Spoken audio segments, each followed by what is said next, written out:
Great, thank you. Well, once again, I want to welcome everybody. So this is take 2 on this event, and it's going to work out. Once again, I'm Marie. This is the Latin American Youth Center. We've been around for a really long time, and we work with young people, helping to make them strong, healthy adults in all kinds of ways, whatever way they need. So with that, I'm going to pass it over to Laura from the DC History Center. We're so excited to have them here and to have you here.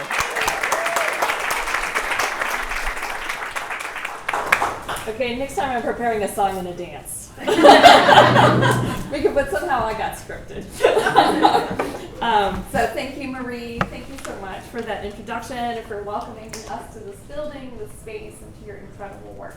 And thanks for introducing us to some of your students. So we appreciate and admire the work that you do here for DC's youth, and tonight we hope to honor that history as well. My name is Laura Brower-Haygood, and I am the Executive Director of the DC History Center, and we are just pleased as can be to present tonight's program, Movements and Moments, Youth Latinx DC, featuring interviews with Arturo Griffiths and Pepe Gonzalez.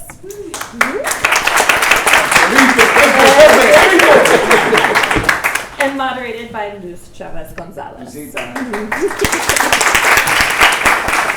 So this program is the second in the Movements and Moments series designed by the DC History Center Latinx Advisory Group with fellow Mariana Baristides. We all know that to know Mariana is to love her.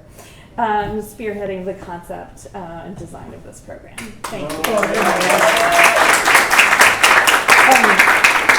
Tonight I want to start by sharing why we're here today. And I'm sure that I'm preaching to the choir when I say that it's critically important to learn about, document, and share DC's Latinx histories. But I want to emphasize why we at the DC History Center are prioritizing Latinx history. For those of you who are not familiar with us already, the DC History Center is a nonprofit, community-supported educational and research organization. We were founded in 1894. Our mission is to deepen understanding of our city's past, to connect, empower, and inspire. And we do this work through research, through collecting, youth education, adult programs like this one, and through exhibits. And we're located at the Carnegie Library at Mount Vernon Square in downtown DC. But we're always happy to leave the Carnegie Library and to be in the city, in the neighborhoods. So when you're not finding us here in Columbia Heights, you'll find us online at dchistory.org and on social media. So if you are new to the DC History Center, hello and welcome. And we really look forward to getting to know you tonight. Is there anyone here who has not heard of us before, that we're new to you? Yes, all right, let's see you. Well, hello, and it's really nice to welcome you in this way. All right, hold on. So since January of 2021, we have had the pleasure of working with Mariana. Through her time, energy, and thoughtful contributions to our organization, we are more intentionally working with Latina and Latinx communities all across the district. And in doing so, we are also confronting our own mistakes. The DC History Center, truth be told, has a spotty record of working with the full breadth of DC's diverse communities. There have been missteps that have led to the erasure of Latinx contributions to DC history in written histories, in exhibitions, and in our own collection, where we've found a very significant gap in Latinx stories. All of this, very understandably, leads to eroded trust.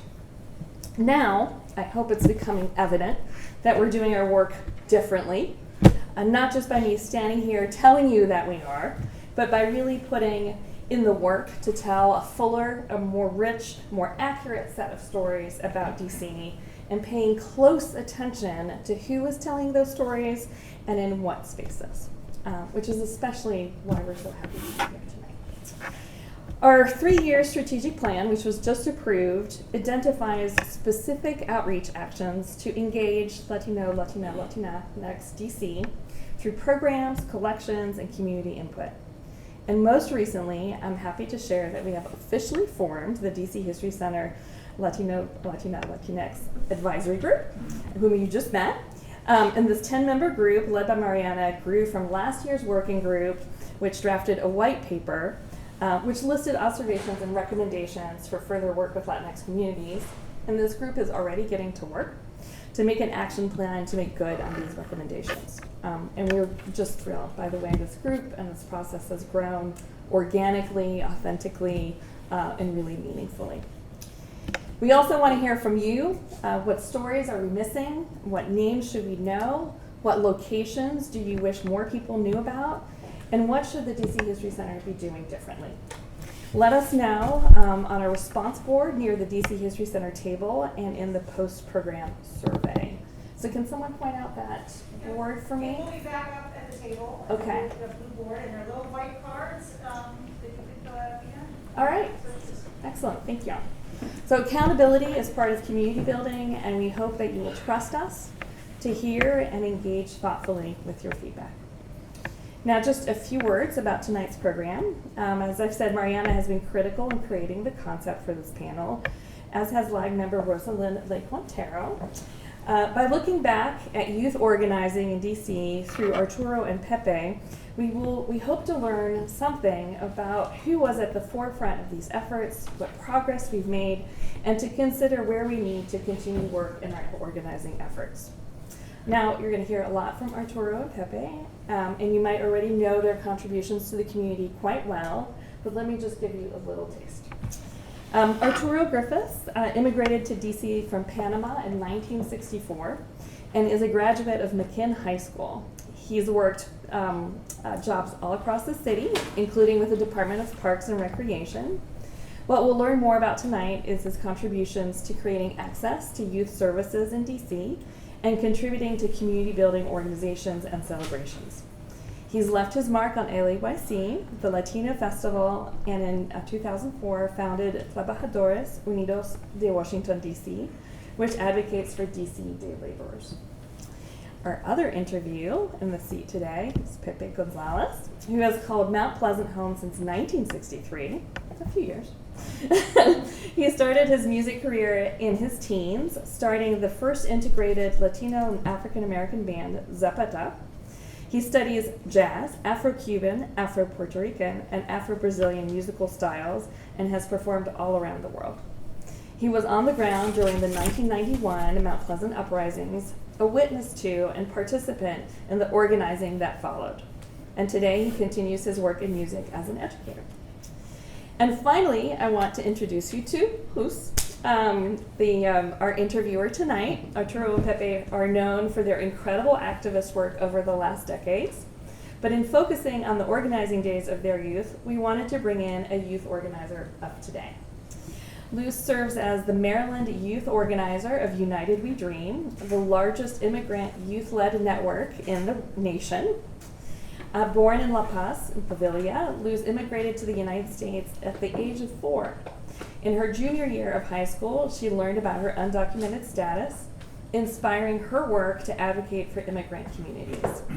She organizes locally and nationally around these issues as well as for racial justice, COVID-19 protections, and mutual aid. She is pursuing her Master's of Arts in Educational Transformation. That sounds like an amazing degree. At Georgetown University. And she's an alum of Montgomery County Public Schools, Montgomery College, and Trinity Washington University. So what an honor to bring all three of you together. All right, now for some housekeeping. The interview segments of tonight are being recorded by our videographer. Which is why we're working extra hard on getting the sound just right. Cindy Centeno, Cindy, where'd you go? Hi, Cindy. She's a filmmaker, photographer, and media producer, specializing in documentary and impact production. A daughter of Salvadoran immigrants, her work is dedicated to supporting and amplifying the voices and stories of people and communities. So thank you for being with us tonight, Cindy, and for rounding this all out and helping us to prioritize making these stories available to the public after the conversation ends tonight. During the interview, we appreciate you being mindful of noises. If you must cough, cough, but we'll try to keep our audio nice and clean. And there will be a break between interviews. During the first break, we'll hear from Rosalind. Again, yes, okay. A local educator in DC and a member of our group. And during the second, we'll hear more from Luz about her organizing work. Okay, so without further ado, thank you.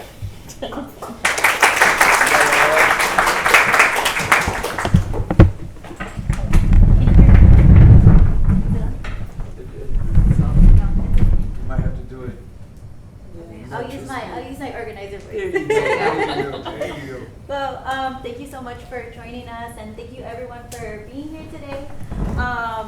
Arturo, a huge figure. ¿Cómo estás? ¿Cómo estás? I know you came and we have the shared lived experience of being immigrants in this well, for me, the DMV area, right? For you in DC, right? And I wanted to know, when you arrived in 1964, what was the city like? I know, like, a huge thing for me is like storytelling and setting a tone of like what it was. How did you feel? What did it look like? And how did it feel for you to navigate the city when you came to this country? Well, thank you for that. Thanks to everybody for coming here. And thank you for all the programs. I am from Panama. And I think some of you who are younger don't understand what I'm going to say, basically, but in 1964, I was in Panama, I was Panamanian, and looking at TV every day because TV came out, and I was seeing all those programs that used to be on TV, but all the programs from the United States. There were Panamanians didn't have a program, and Mexico had something, but very little. So I used to look every day at Leave It to Beaver, Donald Rick Show. I used to see all the programs that were here. So at Spring Street, the United States, I said, my God. When my father told us that we were coming over here, I said, my God, I'm going to that site. But actually, I didn't really know who I was, really. I'm a black person, and in Panama, the discussion of race was not at all there. Was not at all there. There was no discussion. It was taboo. Even though racism exists, it was taboo. So when I came here, I said, man, I'm going to see Leave It to Beaver, right? I'm going to see all that. So when I came here, I came to 14 and Fairmont Street in the middle of the black community. What the hell happened? What happened? When I came, I didn't have no idea what was going on in my face. It's a big shock. And I think because I had not discussed the race question enough, I did not know enough about it. To tell everybody, even though I'm black, and I know there was some tensions in where I came from and everything, but I said we all equal over there, sort of, you know. And I came here, and 14 on Fairmont Street, I said, my God, what the hell? Is this the United States? Am I in another country? So I began to understand that what's happening here, what was going on, because my father was an activist in the movement. My father was very active in the movement here in the United States. He was 10 years before we came here. He was very active, and he was involved in a lot of things. I met people that worked with Martin Luther King. I met people that did, because he was very, very active. And I began to understand who the hell I was. I did not question that before, and now I'm questioning. I said, shit, I'm black. And then things began to look very different to me, and I began to see the community there, and all the things that were going on in that community, and so forth, the issues of the black youth going on, and all the issues that were going on in that community. And I said, my God, what's happening? I couldn't speak English that well. In many ways, I got mistreated by the African American young people, because I used to play basketball. I was good, actually, a long time ago. I was really good, and I went to a gym called out there by Old South Church. There was a gym in the back. Oh yeah, I used to go there, and I was good. I was not that bad. We good, and they said, shit, where you came from, man? And where you come from? Because I spoke a different language, I was different, so they looked at me kind of funny. So I have some battles a few times, basically because it was hard for them to understand who I was. The Black African American community were so isolated here that they thought that they were the only ones, and they didn't know there were blacks all over the world. They had no idea of that. And when I came here, I got shocked into that, and I understand, and they didn't really understand me, understand them, and they thought I was thinking of being better than them. And I had lots of battles to be able to do it. But anyway, those things happened, and I learned, and I began to learn who I was. And then when Martin Luther King died, was assassinated, and I lived on 14th, that area, and 14th Street got into, there was a big riot over there, and people everywhere, and the things were burning and all kinds of things. I began to learn a little bit more about who I am, what is happening. And then in that civil rights movement, there was an identity movement that developed too. That was part of it, understanding who you are, because everybody questioned themselves. Yeah. African Americans said, shit, I'm black. And the whites said, shit, I may be African American too. We have white kids with blood, with hair, that they say that they put their hair afros. And all of us, I lived in 14th Street, but I lived basically in Mount Pleasant and Columbia Road. Those are the area that I lived, because that's where the Latino community was, and that's where I could speak very easy Spanish and so forth. I was feeling pretty good about that. So we built up, so we have some issues in our community. I remember where we met before the youth center. We went to, we're meeting at the Spanish Catholic Center, which was the first agency in our community, the first Latino agency in our community from the church. That's where we met. So we had hundreds of young people there that used to come to meet there. That got started by a priest, Father Roberto Beato, who was in the first director of the Catholic Center. And we sort of took it over. He was good with young people, and we kind of took it over. We were from everywhere in the Latin America, everywhere. And we had African Americans, and we had white people too, white kids too, and everything, all kinds of things. So we went part of that, became part of that center. And it was, I'm not gonna say it was the first youth center, but it was the center where we used to hang around or do all kinds of things. We had issues with the community, with the African American community in many things, because we had battles, because the African American, Mount Pleasant was a very mixed area. And there were blacks, there were whites, there were all kinds of people, and we were there. And we had our issues with the African American community, that they were there. We had some battles also. So we learned, and we got together with them, and we learned.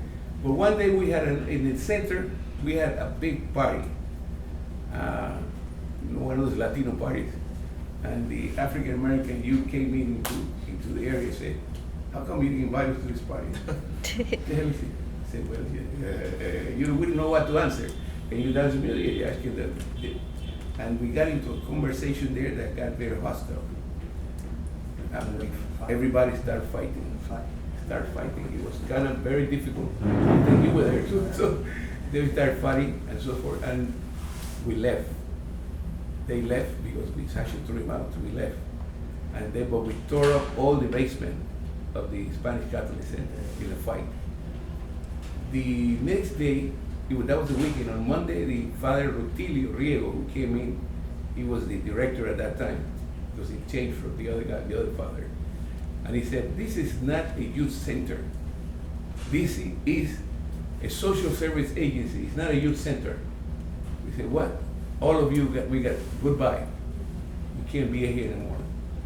So our community in those days, those young people that were involved with me and all these people, that they all went on their own side. Some people got into drugs. Some people went away from the country. Some people got married. Some people, the whole program disappeared.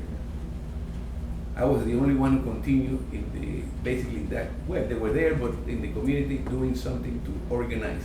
To organize. That was the first level of organization that we had. And then I continued working with that. So during that time, there was a school that was built, Lincoln Junior High. Lincoln Junior had big school that right where the Bell School is now. Lincoln Junior, there was one school there, and there was in the back was Bell. Vocational. Yeah, Bell vocational school, vocational high school, and Bell. So what happened? The first day that school opened, the first day, because it was a brand new school, Latinos and African Americans went to the school, and we had into a big fight, another big fight. And we tore up all the glasses of the school, of the building, everything. The first day, the first opening, the whole thing got torn up completely. The traffic on 16th Street was stopped all the way to U Street. Completely, it was a really mess, and it was really things that was going on that was kind of difficult. We tore off the whole school. Brand new. It's brand new. I said, what is this? So that's what happened. So the city began to understand that there were other people in the community here that they had to pay attention to, that is conflicts and so forth. So they got somebody by the name of Gary Garber, who was working for the recreation department. He was from Texas or California, somewhere like that. Chicano, Mexicano. And then he came in, he was a guy who was opened a program called the Rowan Leader Program.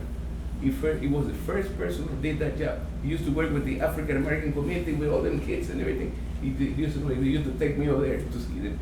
And that kind of, he was very prestigious. He was a boxer. He was a boxer by profession, and he became part of the, actually he boxed many good fighters. So he came into our community and he began to work with us, with the community. So we began to get us. Because that crisis happened at the school, the Latinos who were in the area didn't want to go to the school anymore. I didn't want to go to that school, man, with all these people there fighting and all like that. So we didn't want to go. So what happened? Myself and Gary Garbo, I was working with Gary Garbo, we started working and say, we have to get these people out to go to the school. So we began to we went door by door to many people in our community to say, your kids, we need to have programs, we have summer programs, we have things, you need to participate, you need to get your kid to come out. And the parents were sort of, but they did, we had to come out, right? They had to come out, and we brought, that was the first level of organizing that we did. Actually, we brought all the kids into, and we had the first program of the youth center was in the yard by Lincoln Junior High, there, outside where Bell is now. That was the whole, we had like almost 500 young kids there, organizing and thinking about things that are there. So we had a summer program, and we had all these programs basically set up for the young people. Then the idea came out of that, the idea of we need to have a center. We need to have a place for ourselves. How do we do that? In those days, after Martin was dead, the money was all over the city. Lots of money. Some of the agencies of the Latino community starting to build. Basically, everybody was applying for money, you know. So we said, shit, we need to have something too. So we needed to have a youth center. So we began to organize a youth center. We got somebody from a friend of mine by Vaquerizo, who was in Catholic Q, and we had a few other people. We had the first program at the youth center. We had a little quarrel with the city about having the program, and they said, yeah, we need to have something. And they didn't want to do it, but they had to do it because we went in numbers over there. And they decided to meet with us and talk to us about it. So we had the first little funding of a center. We were out, the Latin American Center started that space there first, but then it went out to 18th Street, 23, 25, 18th Street. It was there, whereas now it's nothing but, because what happened when Martin Luther King died, all the white people in 18th Street and all those areas, they left the city. So 18th Street was completely closed. Everything was boarded up, you know, and everything was very close. So we were able, because of that, we were able to get a space for $200 a space, almost as Charlotte Club is $200. And we were able to get into it, and that was the first Latin American Youth Center. Most of the members of the Latin American were Dominican Republic. Because at that time there was a big issue in Dominican Republic, and many Dominicans came to this country. And the majority of them were Dominicanos, a great number. I mean, habían salvadoreños, We had Salvadoreños, we have it from everywhere, but the big number was Afro black guys from Dominican Republic. So that was sort of an interesting kind of thing. So we were there at the center. Across from us, a guy by the name of Richard Moreno, Ricardo Moreno. He was at Georgetown, George Washington University, and he was trying to become a lawyer. So he started Ayuda. Everybody knows Ayuda? Yeah. That he started that. As a young man from college, he started Ayuda, and he set it up, but he didn't have enough money, and he didn't have basically nothing. He just had one person that was helping him and so forth. He had a space. He got a space because it was free, almost free. Got a space, and he started Ayuda. He wanted to do immigration work. So who was the staff of the Ayuda Center? The young people in the Latin American Center. They became the staff of the first staff that Ayuda had in those days. They got the phones, they answered the phones, they did everything, the flyers, everything they did. They did that job. And he was able to build that center little by little with the help of the Latino youth who were active, who began to learn about those kinds of things. So that was very active. So the Latino youth began to grow, and the second place we had was at Ontario Street, Ontario and Columbia Road. On the second floor, there was another center that started also at the same time, the Spanish Educational Development Center. At the third floor, we had the second floor. Yes, then Jose Suero became, the first director of the youth center was Erasmo Lara, who was from Dominican Republic. He went to also to Catholic University and then graduated, and from the second director was Jose Suero. Because we moved from the space that we were on 18th Street to that other space on 18th Street. So that place was cramming with people. It was a place where there was a lot of music. There was music every time we got there in the morning, music all day. Music and music and music like crazy. And then all the groups that were organizing in those days, bands, musical bands and everything, went to play right there. They didn't have no space to meet. So they went to play. We brought bands from here. They began to develop a lot of bands here, a lot of groups and everything. So we began to, a lot of people. And then groups from Dominican Republic used to come and they practiced there. So everybody in that area, Ontario Street and Columbia Road, shit. Every time I come out in the bus, there's a lot of big band playing. It was like an immense place. But that was a place that was good for organizing for us. It built us up. Some people learned a number of things. We were able to get scholarship for many of the young people there. I remember one day one guy came and said, his name is Steve McCants. He came, I have 10 scholarships for anybody, Maryland University, everything paid. Wow, it was such an incredible thing, and there was music, there was art, there was painting. They paint the walls, they paint all the areas, everything. There was we developed activity. We knew how to develop. For example, Rafaelito Solano, he used that place and he fixed all the electrical things. He didn't know anything about electrical. He learned electricity with that job, that being there. So we had a lot of. We didn't have enough money, but we had something to go on. Then we moved out, and Jose Suero left to go someplace else, and we went out to 15th Street, 15th and where the Wilson Center is. Basically, it was called the Wilson Center those days. We went to 15th Street with a house right beside the building, and we used that building as a place to organize and to be. We were always organizing, participating in activity of all kinds. Our young people participated when we were part of the fight to get rent control in the city. We were active. We were one of the we were one of the groups in the coalition of rent control in the city. So when rent control was gotten in the city, we were a very important group there fighting. We went to meet people because we already learned how to go to the houses and talk to people and get them involved in our effort. So it was basically, so we went to visit people, we did a lot of things. So we had a dynamic of organizing, not just being in a center, sit down, organizing and being out there, getting people involved in whatever was going on. So we had a lot of great experience.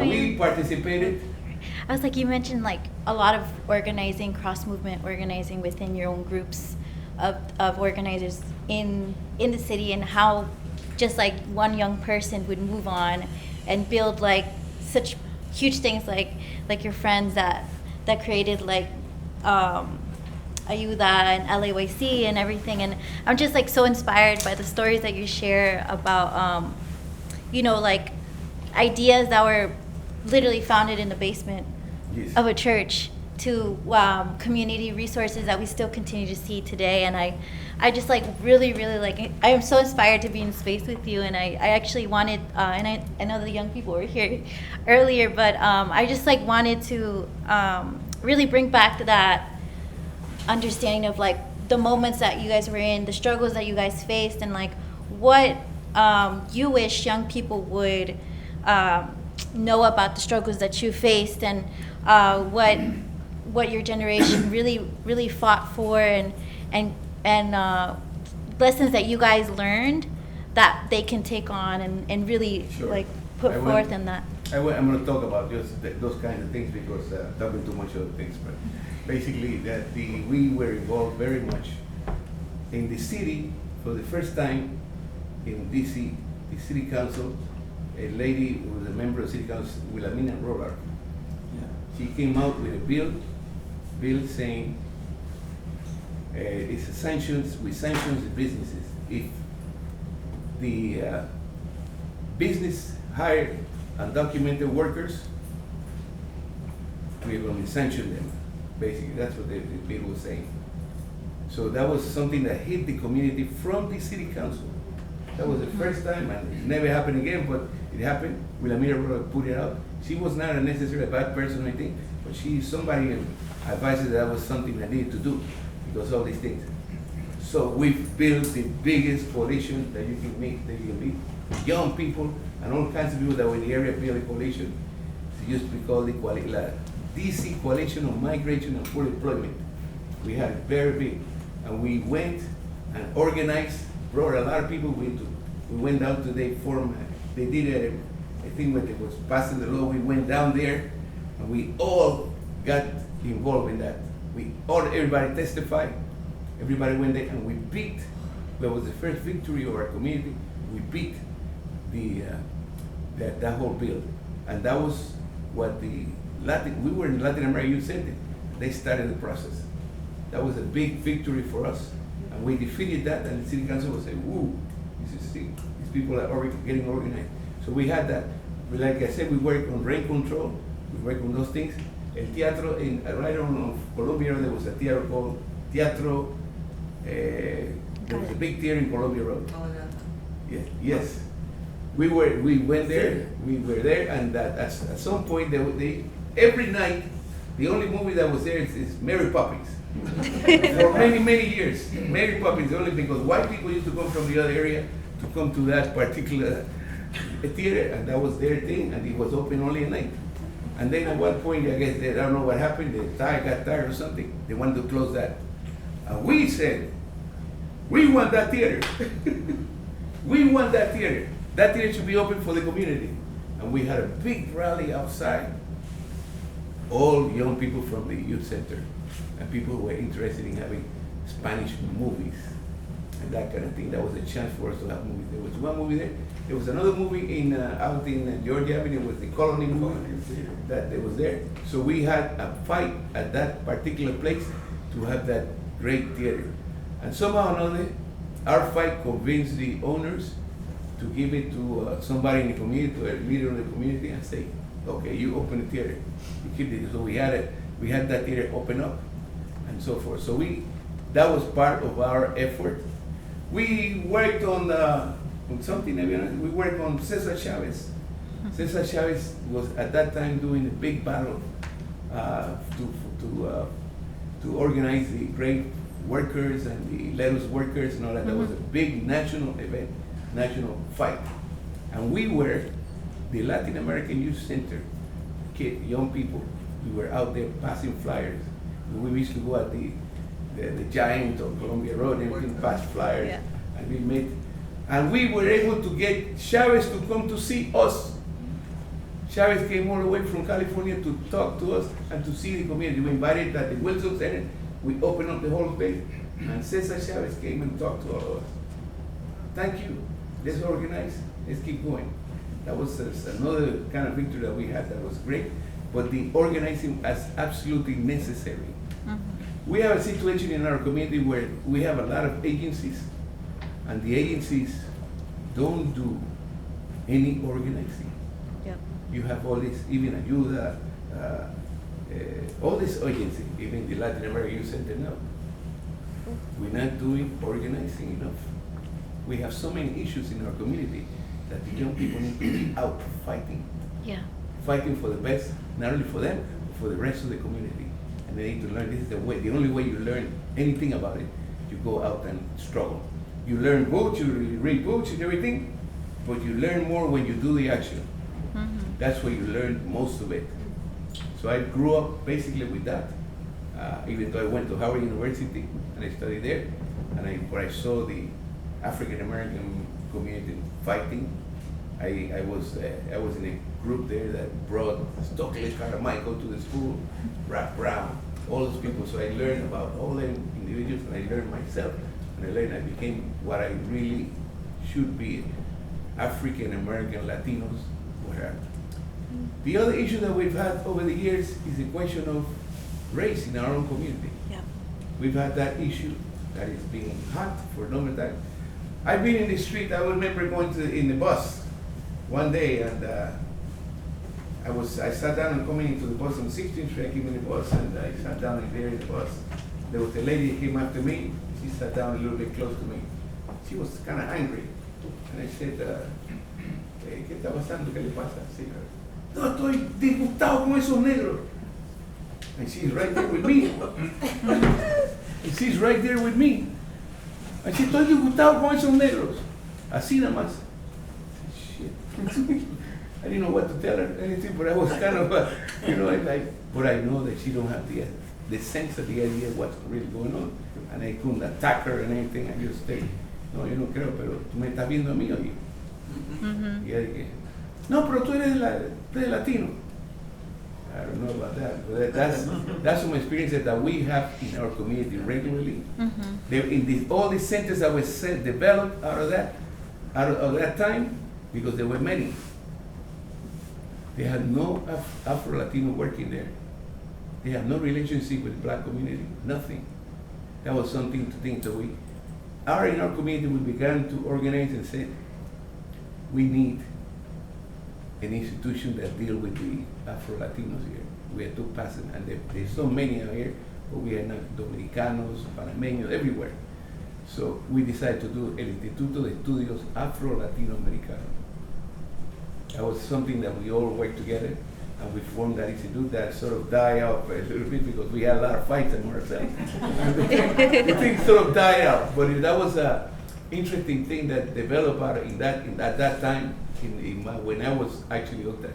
I've been organizing for a long time, and I'm now in a different level of organizing. I've been doing a lot of work with TPS, Yes. temporary. I've worked with the DACA people too. I've worked with a lot of groups because that's the issue that our community needs to address. Now, in our community, people don't mobilize enough for that. So usually the marches are national, and they bring people, and we participate, but very little. Yeah. So this is something that we need to change.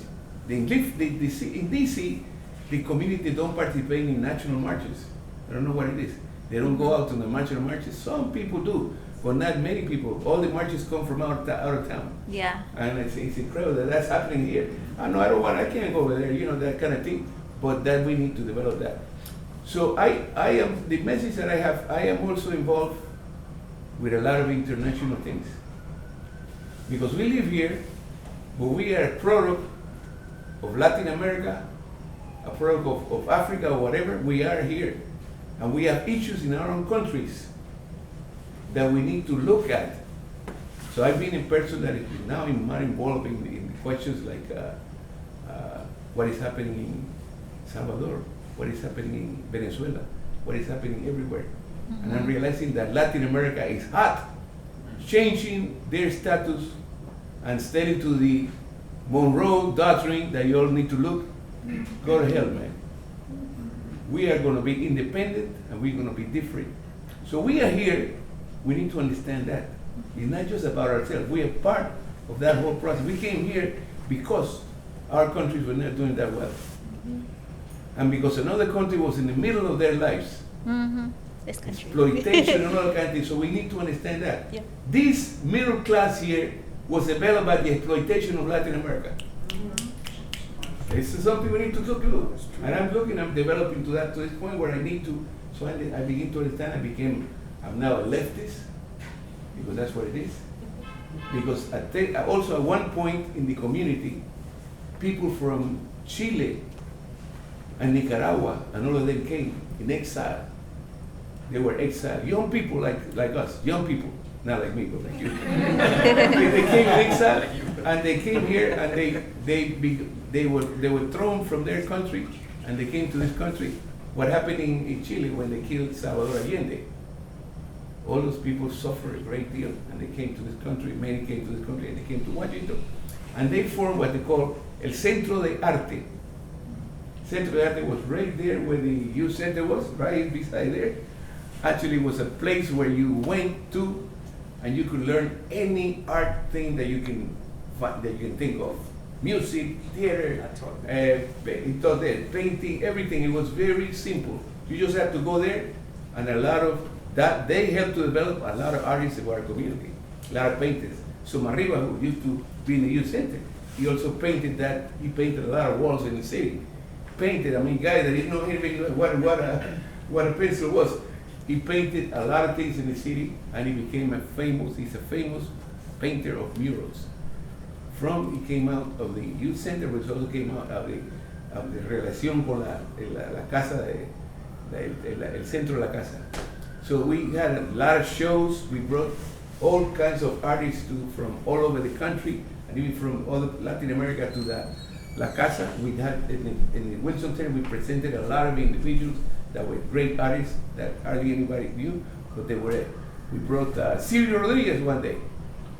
Silvio Rodriguez came to the community by the young people and so forth. They brought Silvio Rodriguez. I don't know if you know Silvio Rodriguez. Silvio Rodriguez is a great Cuban artist, La Nueva Trova. He came to our community. We had a lot of experience and things that we don't know, and I think can be done. At some point, I decided because a lot of our people from the youth center are living a different life. Some of them got into the middle class, and they are living outside the city. So I tried to organize the Alumni Association of the Latin American Youth Center. The Alumni Association, what I'm saying, alumni, people who started the youth center with me many years ago, and we tried to organize the alumni. And we came here and we talked to Lori and everything to see how we do that. We did an event here one day, well, this wasn't like this, but it was basically we did a nice event here, but we didn't continue working with it, but that was the idea of bringing the people who started the youth center and see what we can do to help out, because some of the people are making a lot of money, they got good jobs, and I said we can come up and so forth. Because the idea of our community when it comes here, it's like I had it. They want to live, we live it to Beaver. So they don't want to live in Washington, they want to go to Maryland, Virginia. That's where they want to go. So when gentrification started, we basically gave out a lot of houses. We gave out a lot of houses on Columbia Road, on Harvard Street, in one place we lived out, because we don't live out there. And some of the people who had houses here left, and they sold their houses. And this Mount Pleasant community changed a little bit. Changed a lot because of that. They decided to go out there, and some of them went out there, and they don't have anything here now. So I am 74 years old. I'm 74. I started in the movement, in the community, when I was 14 years old. I've been around on a lot of concerns, a lot of issues, and I learned about myself. I learned about the importance of organizing, and building our community.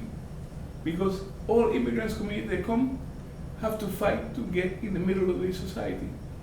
You have to fight. You can't do it any other way. African Americans are already fighting, opening a lot of doors for all of us, because they broke walls that were closed heavily, iron horse, and they broke them down. Sitting down in front of the bus, doing all these things that they going to restaurants that they want to go, and all those things were broken by them. We benefit a lot from that reality. The agencies that we developed because the African Americans community were here fighting like crazy. And that's how they developed this money, and they got the idea to build money to get these agencies that are now in many ones that become businesses. And they develop the power that they have and so forth. They've done a number of things. I remember the Council of Latino Agencies was formed by the directors of the agencies. Directors, because the city looks at them as they're the leaders of the community. That's the way it looked to me. So I said, let's organize the workers of the agencies. So I decided to organize the workers of the agencies, and they went after me like crazy. They went after me, what? If we are here, what are you working? Yeah, we give more power to the effort that you're doing. No, they didn't want that. They didn't want the workers of the agencies organizing. And that's something that I failed on that one because I didn't follow because they got scared. Some of the agency leaders say, we're going to fire you if you join that group. Some people didn't have papers. We don't call immigration on you if you. So some people decided not to participate in this thing. Workers. So there was a lot of issues in our community. So I have the race question. So it's been in our community there, and now we have a little better. The youth center always been a mixed place. That's the interesting thing. The youth center always been a mixed place with everybody. But some of the other agencies don't deal necessarily with everybody. How can you have an organization here who's doing health programs, and you only for the Latino community, which is okay. But if African American people want to get help, they don't get help there.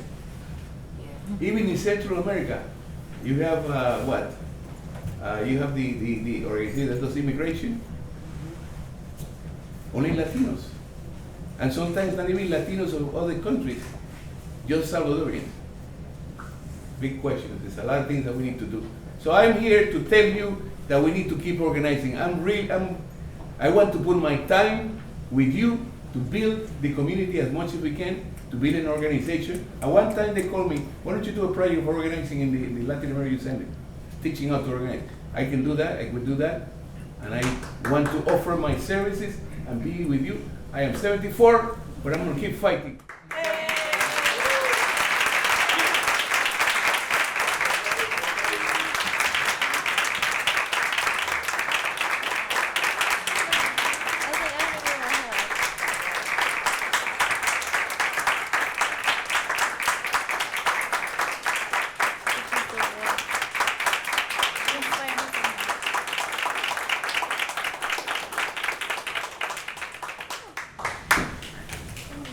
I always look up to organizers like you, especially in the work that I do with youth. And I always tell people that we stand on shoulders of giants, and I'm looking at a giant right now. You paved the way for so many of us to be able to organize these streets, to be able to pass laws, to be able to change our community. And I'm super grateful for all the work that you've contributed to the moment that we're in now, and all the opportunities that a lot of us have because of you and because of the work of everyone during your time. So thank you so much for sharing your story. For sharing your story and everything they've done. It's okay. I'm a crier too. I'm sorry for that. It's many years. It's many years. So he's gonna Many talk the same years. thing I talk to.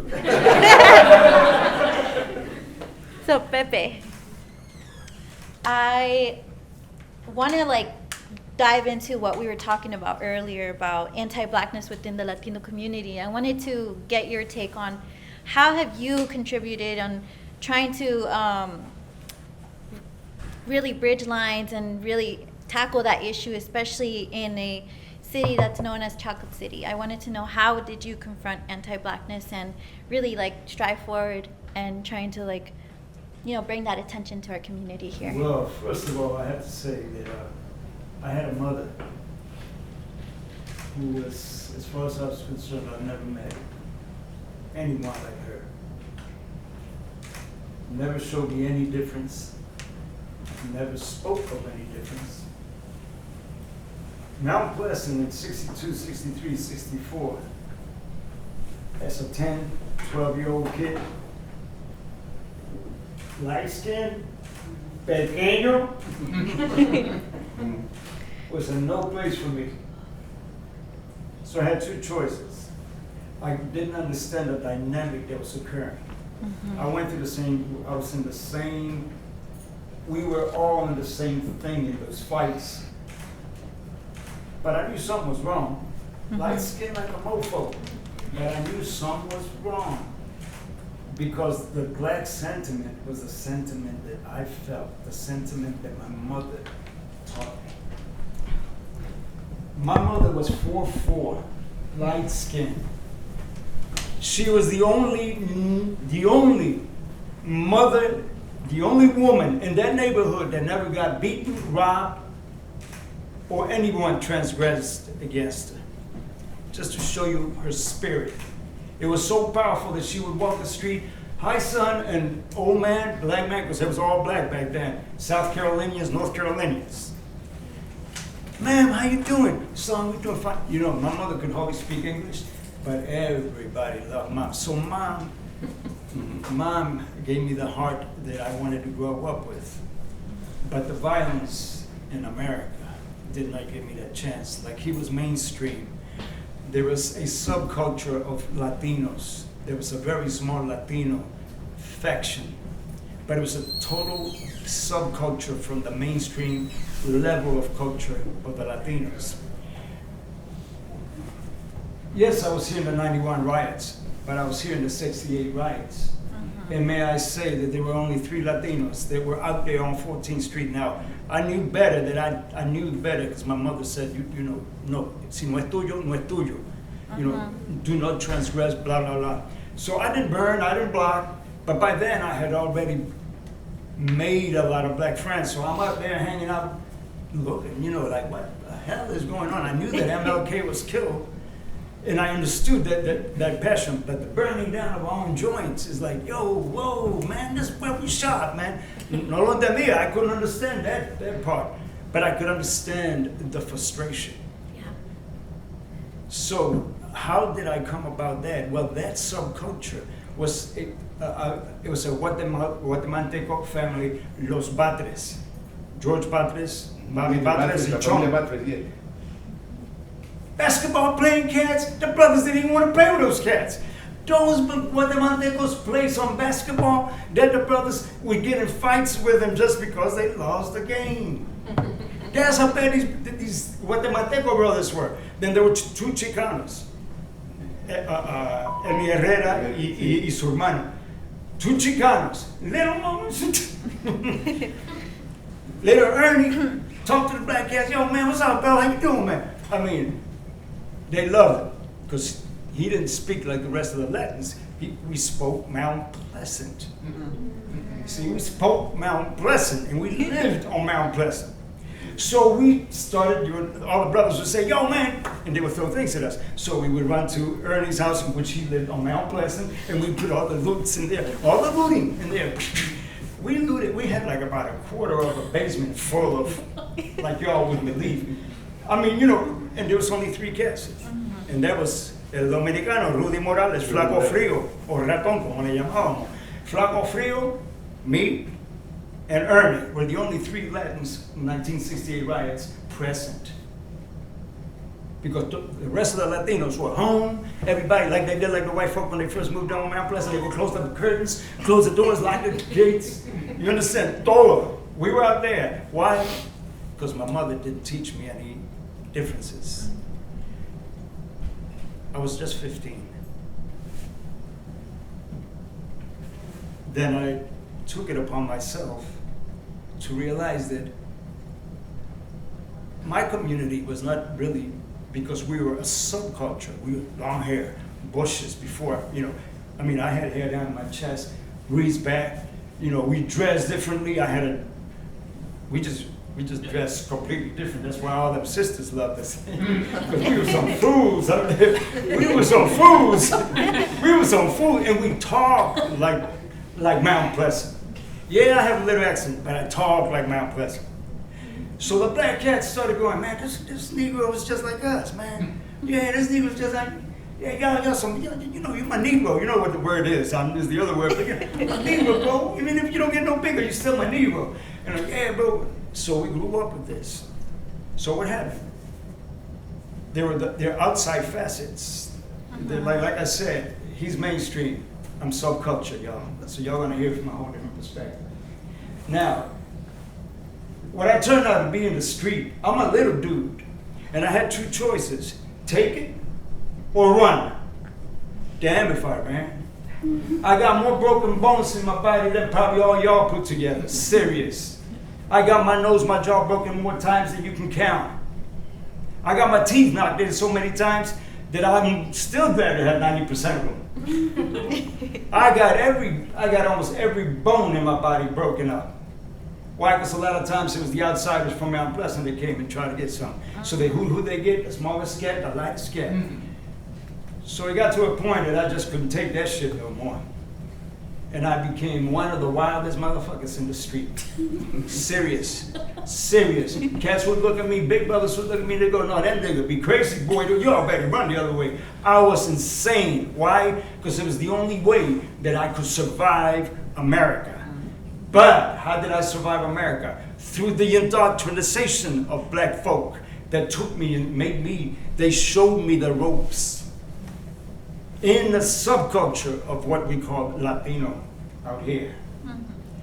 So that started a whole new process of how I went about with the first band the first integrated band in DC was a band called Zapata. It was the first band made up of Afro-Americans and Latino brothers. There is no band in DC that can say they opened up for Miles Davis. I was 17 years old and we're opening up for Miles Davis, Russ and Roland Kirk, Ramsey Lewis, Weather Report, Herbie Hancock, Isley Brothers, Sly and the Family Stone. I can go on and on and on. And what were we? We were Latinos y Negritos. Subculture. And what were some challenges that you faced when you were working within Zapata? Well, when we went down to Alabama and the white folk got us, boy, there was a challenge. There was no challenge. We were so unique, and we were unique, diverse, and we spoke. We would go down. The first time that we went down to Anacostia, damn, them brothers and sisters didn't like to see somebody outside of, their milieu, their realm.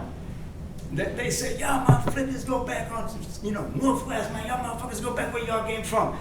And rocks and bottles, Bacho Africano, man, he just ducked at the right time. He was picking up his drum in a big ass rock, boom, made a hole on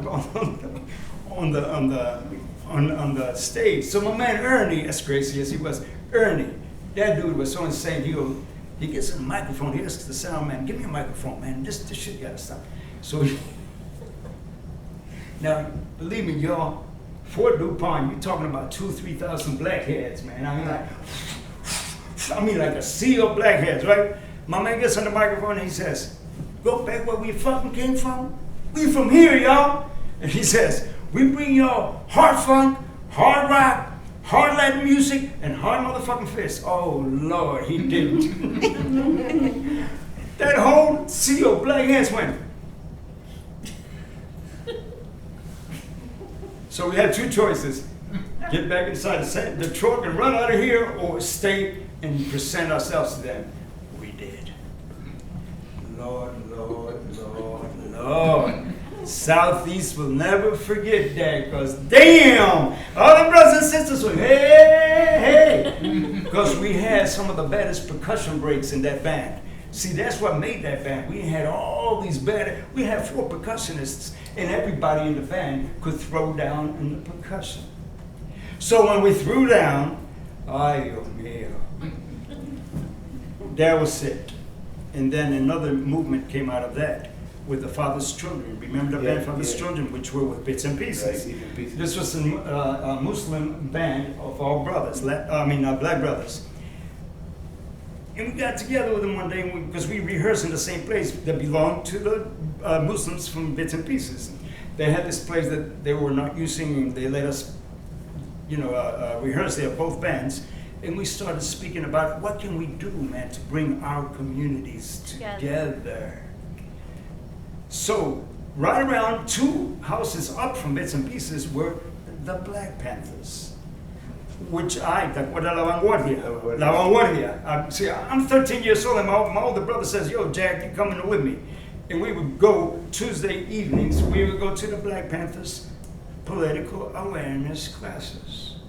So you get it? Then I'm seeing America from a total different perspective. Whoa, Jack, the cards are being laid out on the table because these brothers were laying them out on the table. I remember when Angela Davis gave the speech at All Souls Church, and my black ass was there. I was there too. So that movement went on and on. And that led to like your work in activism. Well, I want to say the way that you described the band, I always like in our organizing spaces we call that artivism. Is using the mixes of art, whether it's visual, musical, or anyway, you've brought communities together with music. I wanted to know, like, how did you really like form that and then really emphasize that in your work in youth organizing? All right, I'm gonna put the Latin community on the spot here. This is what happened. Father's Children and Zapata got together and we started putting shows, but we didn't know we needed permits to put shows in the park. So the first park that we chose, which was very convenient, was Calorama Park. And we had to get, I think, like 8 or 9 orange, those extension orange cords, and we took it all the way across to the apartment buildings at the end, and we plugged it into the homes. And then we, because they had the electricity there, but they had it locked up, and we didn't know you had to have a permit. And so, so we, cojones, boom, we went, hey, yo, Carlito, tú tienes, lo podemos enchufar en tu casa. Coño, Pepe, vamos. But we had to go on and buy all these codes. So the first year, we tell them in the community, subculture community, not the mainstream. Hey, man, we're trying to get the communities together, the Black and the Latinx, man. We got to, and I'm speaking more of the Caribbean side of things now. You understand? So there must have been about 50 or 60 people, and of course we had to say things about why we're here. We're just not here for the music. Look, and then we would tell them, you see that dude might be lighter than you, that dude might be, he's got curly hair, he's got long hair, he's got, but we're all here, we're all in the same place, we live in the same place. We're all the same. We go through the same things, right? The second year, it was like about 200-300 people. The third year, it spilled out into the street, and that's when the cops came and they said, hey, where's your permit? What are y'all gonna do with these people out in the street? Well, little did they know that we were unifying, and I had pictures of those moments.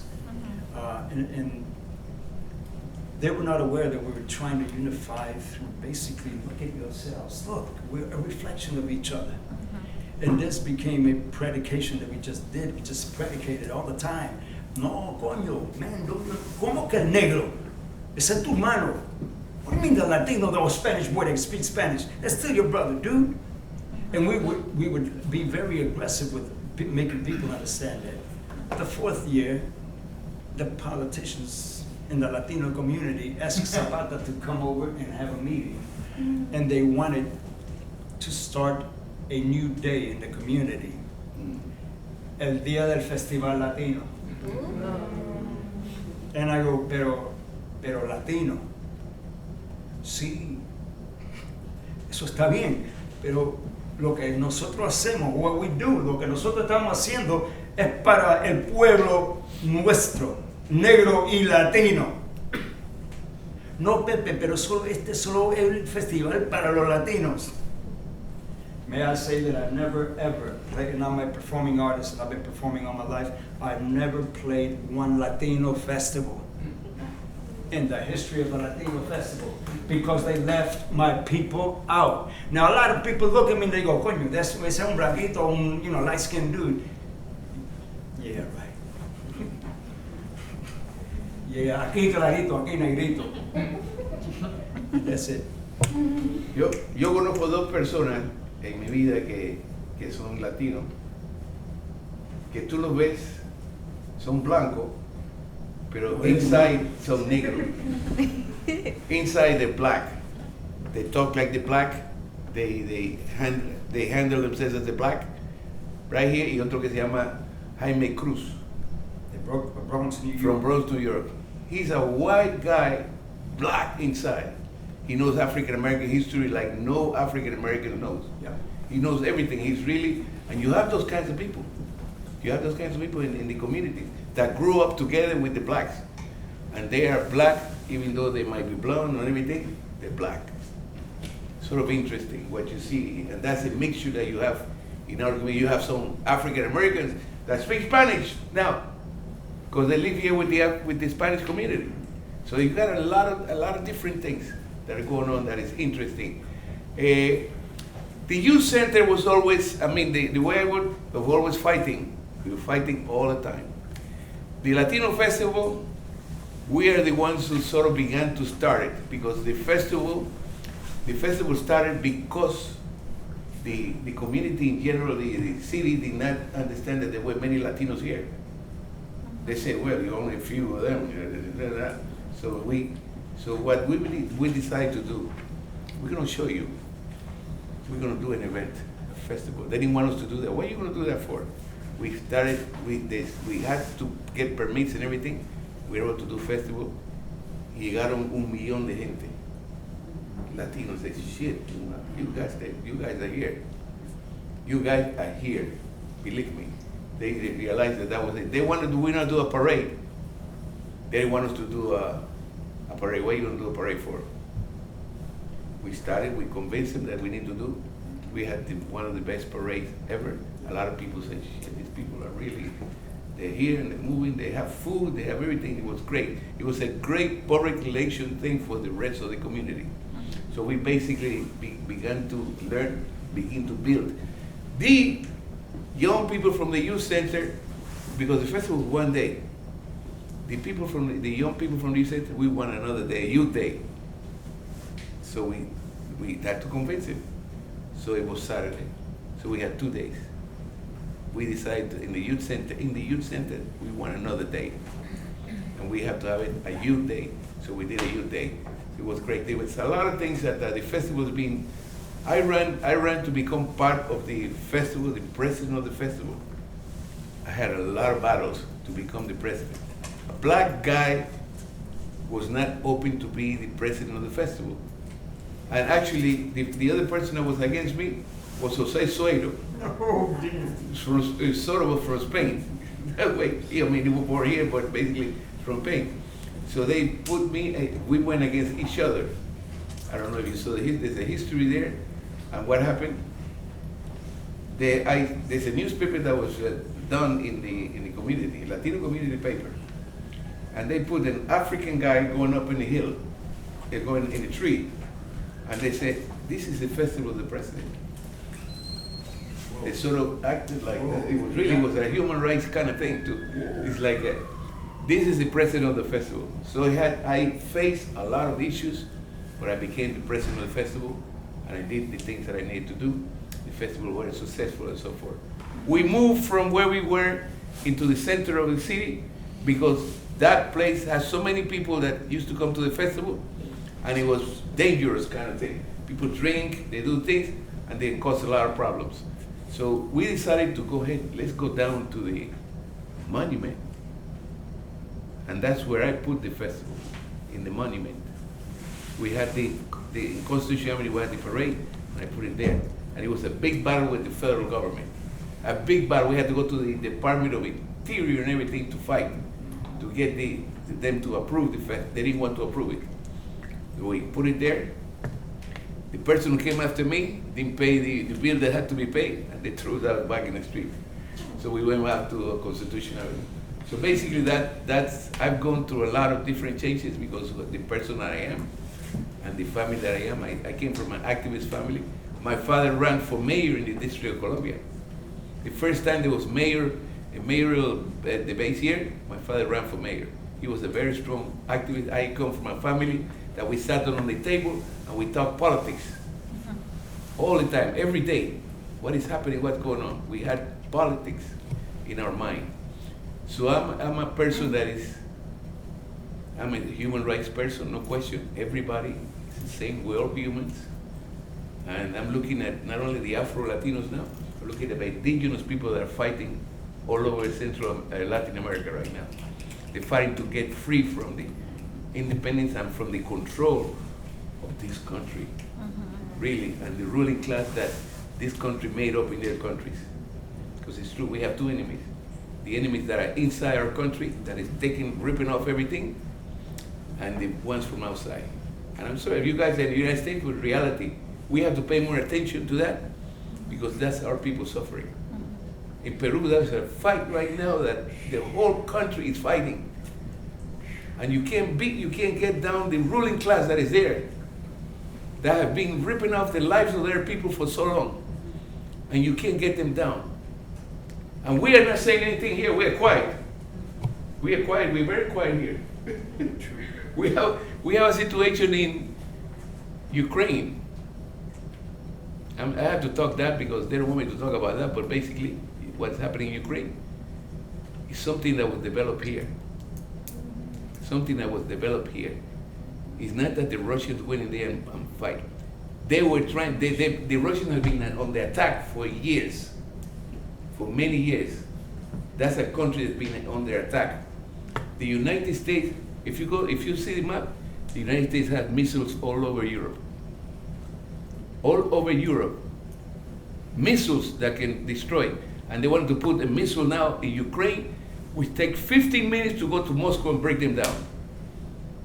So we talked about like mainstream, Pepe. I'm sorry, I don't mean No, that's okay. It's okay, because this is like kind of what's leading into like the question I have now. It's, yes. We talk about mainstream and you talked about subculture.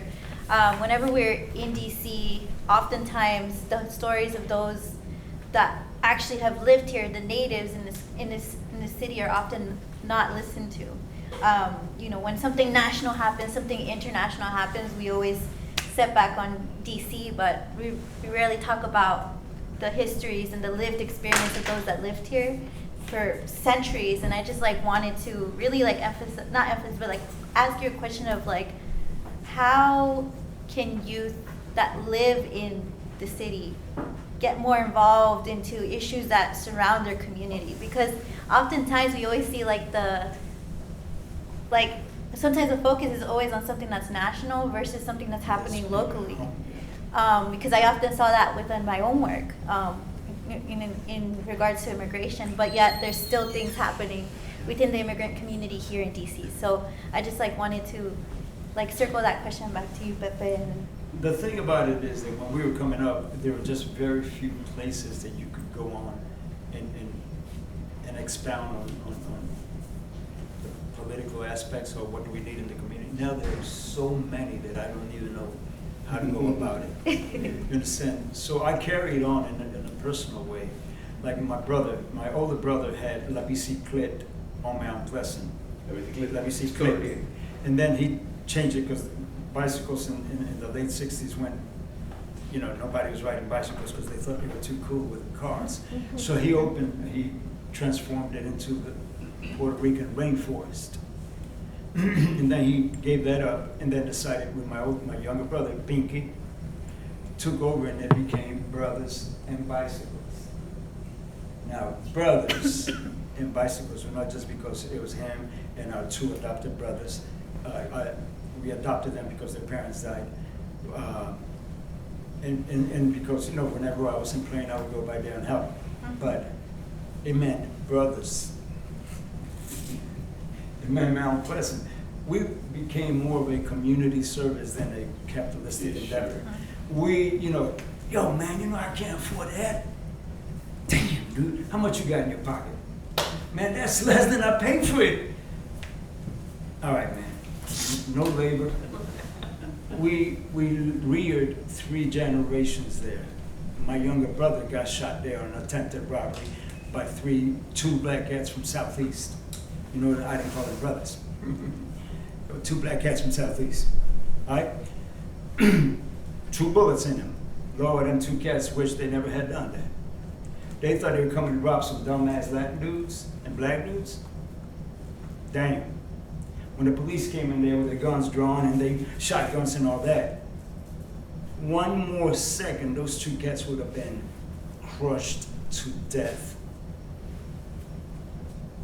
Why? Because my brother was trying to tell the little kids, get out of here, it's a robbery. Because the kids knew that, man, Pepe, Pinky, Gerardo, all the brothers were always welcoming the young kids, the new generations.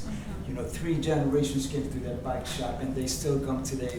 Some of them are even grandparents now. Some of them are parents, and they go, yo, Peps and Pinks, man, have y'all not been there when I was a toddler all the way up? Have y'all not been there and indoctrinated us the way y'all did and asked us for the respect because y'all gave us respect? We probably would have been somewhere else. So that's the way I did it, on a more personal level than a more go to an agency, go to a program. Yeah, we still do this. We still do this, even to today. I've been in a lot of situations where I hear, I've had the pleasure of traveling quite a bit of the world playing a big bass. And I'm I'm the first Latin cat that ever played jazz from DC, and I'm a jazz player. That's been my thing. Yes, I know my music. I know all our music, and I know it well. I'm a self-taught musician. I never went to school because when I didn't go to Vietnam, they would not allow me to go to school. I could not go, and we couldn't afford it. So the only schools that I could have gone would have been state-owned schools. And they wouldn't let me go because I didn't go to Vietnam. You think I was scared? No, hell no. I was fighting my own war here. I told them, I said, those Vietnamese people ain't coming to my neighborhood. If they shoot at me, then they got a reason for me to shoot back. But why am I going to go to their neighborhood, in their backyard, and fight people who I have nothing against? Oh, esa señora se puso. That woman took all my papers and she says, you'll be hearing from us. Damn if I didn't. 7 years those people ran me crazy until, believe it or not, our man, Tricky Dicky, gave us a pardon. Remember when he pardoned everybody and all the people from Canada came back and all that? Well, I was one of those cats, man, So, but not on a level as his, in a more conventional level or mainstream level. I've always been still in a subculture, in a very subculture still. Well, I'm the type of person that from the beginning, with the youth center actually, we went out to, when we were doing rent control, we went out to the buildings and talked to people. That's because when you see a building, you say, what the hell am I going to go in there for? I don't know anybody there. Nothing. Organizing tells you that you can do it. Yes, you can do it. You just organize your plan. You used to go into the buildings. Who are you? Can I talk to the person who lives here? All kinds of things. We find different ways of saying things. Basically, and they open the door. Señora, ¿cómo está? How are you? Aquí estoy. Soy del grupo del Centro de Juventud Latinoamericana y queremos hablar porque la ciudad la están cambiando y nos quieren botar a nosotros a la calle. ¿Qué? ¿Cómo puede ser? No, pero ¿puedo entrar? Siéntese ahí. I sat down and started talking to them about it. Then from there, I began to, can you go with me to the other apartments to tell them the same thing that you want me to do? The same thing. So we began to create groups. And some of the people in the youth center went and they did that. Young people. I'm talking about, because in those days we're talking about 14 and 15 years old and 18 years old. And we went out there and fight and organize people so we can do it. We can really do it. I've learned a lot about that. I learned about unions. I've been in places with organizing unions. In restaurants, we organized a number of places. I was in I was ACIU. I went to work for ACIU for a year, and I went out to Connecticut, and I organized 300 workers that were working in a place called First Student Bus Driving. The bus drivers that take the kids to school, the yellow buses that you know. I organized 300 workers that came and joined the union. I said, I won by 80%. And I was shocking myself, but I put my time into it every day, every morning, everything, until I got it together. It's unbelievable. So I learned. So I think now we can do more here. We have a center, we have a beautiful place and everything. I'm very happy because we didn't have anything when we started this, nothing. Now we have all this. We need to learn to organize. We need to learn to get our community organized and get them involved. The agencies of our community are not doing it. So it has to be an independent force that comes from the young people, grassroots, that come from the young people, and we can get this community more organized. We can have conferences. I remember the Civil Rights Task Force, when the riots took place, they had their conference, but they have stopped doing it. That group went down the drain. I don't know why. Maybe because the agencies have too much control over their lives. But we need to do something independent that is about building the power of the community and the influence, and relating to the African American community a little better in a way that we can work together and build a consensus in a city like this. We have a lot of issues that we have to confront, and we have to come out. And I have a lot of hope that the youth center could do that, and I'm willing to put a program together to get us out there.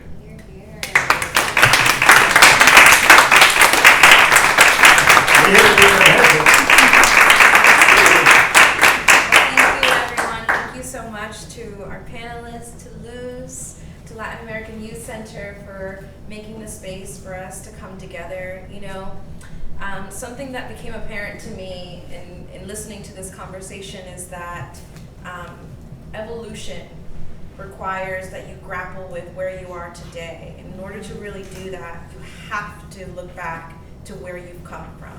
And so this opportunity to sit with elders and to learn about their experiences and what they've been through is really a treasured one. So I hope that we can appreciate that for what it is. And in addition, I think it's important for all of us to walk away here understanding and perhaps looking at the spaces that they've helped shape a little bit different, and recognizing too the ways in which our community has room to grow. We've got to uproot anti-Blackness in our community, but also that organizing doesn't have to be in institutions. That has a role, absolutely, there's no denying, but there's such a power in being able to walk side by side with someone and building that kind of connection, and the way that that too is, that's movement building, that's organizing. It's like organic organizing, and it's really beautiful. And so I thank you guys for helping us do that. Thank you. And for laying out the steps for future generations to be able to do it as well. So Well, these two people can talk. Can I put a quote on this? absolutely. These two people can talk very well. Very Congratulations. eloquently, we were talking about Oh my God. and how they have a tremendous control of the English language, a command of the English language. Cuidadito, las nenas aquí, for the Latinos. My brother mentioned that before, but don't forget that we are standing on black man's shoulders. And if you forget that, you're as ignorant as they come, on the verge of being stupid. Because we stand on their shoulders. Yes, we are. That's important. That's good. Before we go, I have a project already that I've been working for a number of years. And the project is at Mount Pleasant. By the 7-Eleven, there's a space that I'm gonna do. You see where the guys stand up, all the guys stand up there? I'm trying, La esquina, we wanna do a park. We wanna do a park there, and the city is bullshitting with it, and we've been working at it. So we're gonna have to have, so if anybody wants to work with me in that, to get that park going, I would love that the youth center will be involved. For 8 or 9 years, he's been a true advocate of that corner. The last ask we have for you guys is, we mentioned earlier the little cards. As a reflective exercise, it would be really helpful to us if you could take a few minutes as we're wrapping up here and just write down either anything that you learned today that you think would be important for future generations to know, or anything that you brought into this room with you. Any names, places, spaces that you'd like for history to remember, and we'll do our best to make sure that it does. So. I have some booklets that I want to give out that has to do with it. After the riots of Mount Plaza, I organized a multicultural meeting, conference, summit, we call it, with leaders around the city to talk about what happened to us and how we can work together. So I had a big conference at where Bell is now. They gave us a space. We had a nice meeting. I have a booklet report that we did. I'm going to give a copy for anybody who wants it, and happy because we do need to have another conference.